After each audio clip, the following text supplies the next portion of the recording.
Children, let's read the alphabet. A is for, B is for, C is for,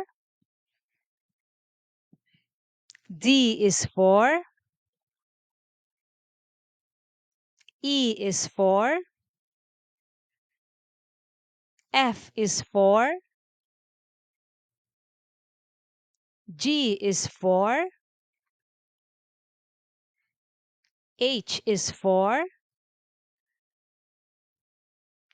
I is for, J is for, K is for,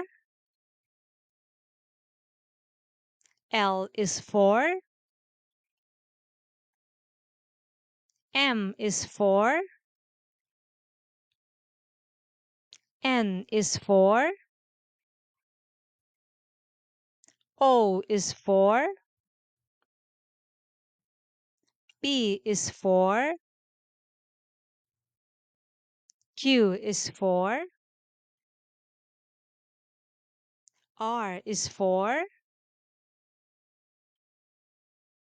S is for,